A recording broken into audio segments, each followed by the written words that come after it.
Assalamualaikum warahmatullahi wabarakatuh.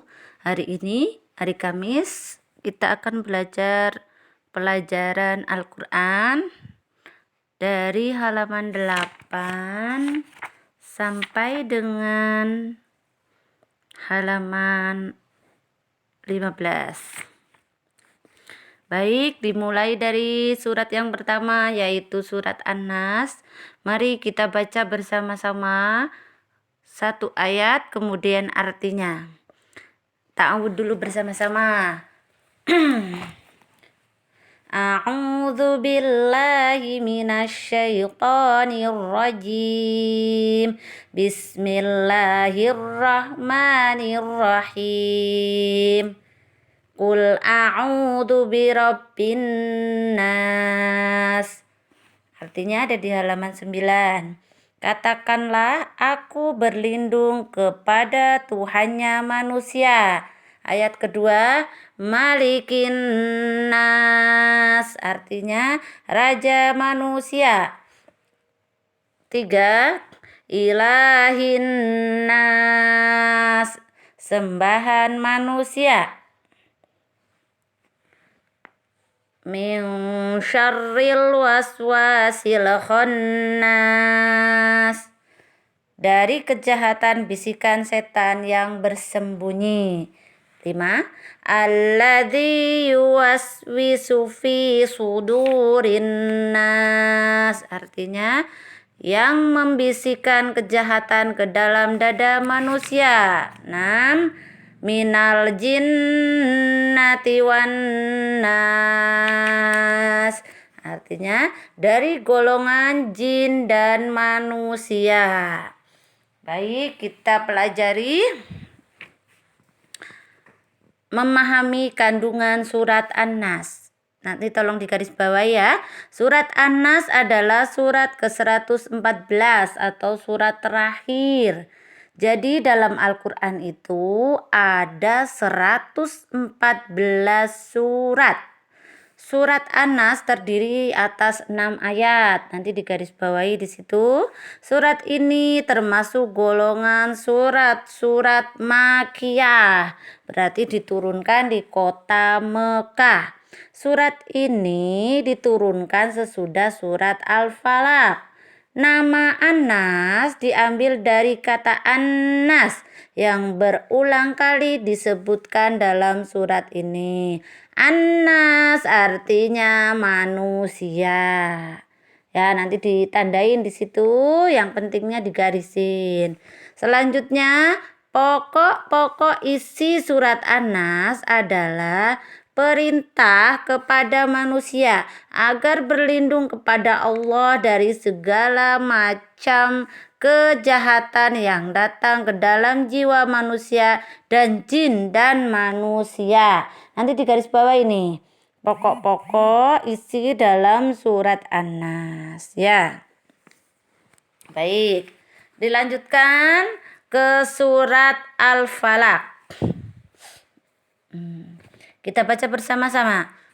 Artinya surat Al-Falaq ada di halaman 12 ya. Kita baca satu ayat kemudian artinya.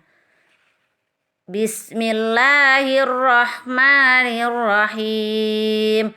Qul a'udzu birabbil falaq.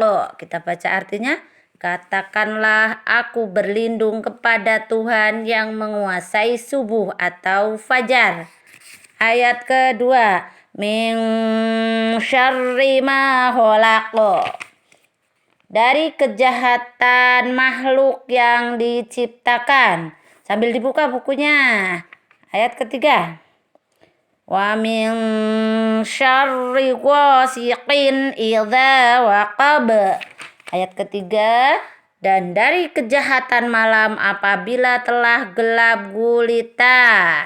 Yang keempat, wa min syarrin naffasyati fil 'uqad.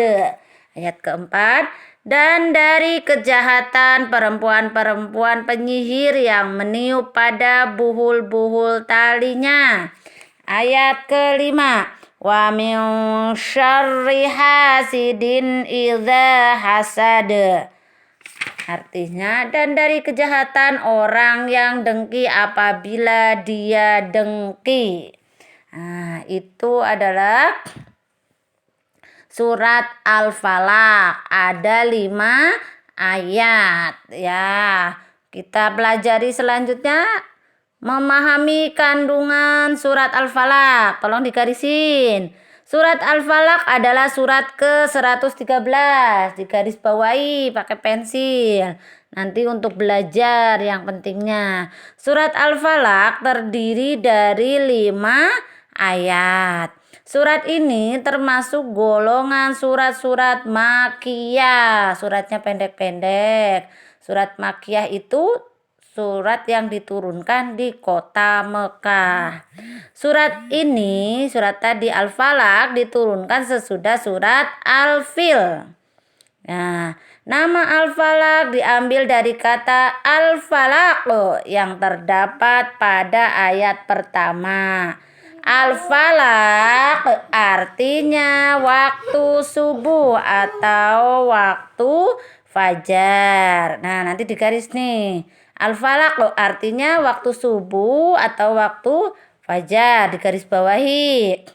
Pokok-pokok isi surat Al-Falaq adalah perintah agar kita berlindung kepada Allah Subhanahu wa taala dari segala macam kejahatan yang dilakukan oleh makhluknya. Tolong digarisbawahi dari sini.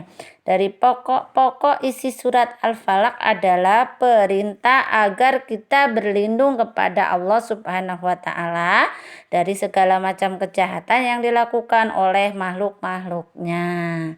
Ya, digarisin begitu. Ditandain. Ini nanti biar belajarnya gampang. Dibaca poin-poin yang pentingnya. Nah, kemudian agar ada 3 macam kejahatan yang harus diwaspadai oleh manusia. Yang pertama, dari kejahatan yang terjadi pada malam hari yang sudah gelap gelita. Yang kedua, dari kejahatan tukang-tukang sihir. Yang ketiga, dari kejahatan orang-orang yang hasud atau dengki. Ya, itu adalah kandungan yang ada dalam surat Al-Falaq. Kita lanjutkan ke surat Al-Ikhlas. Baca dan artinya ada di halaman 14.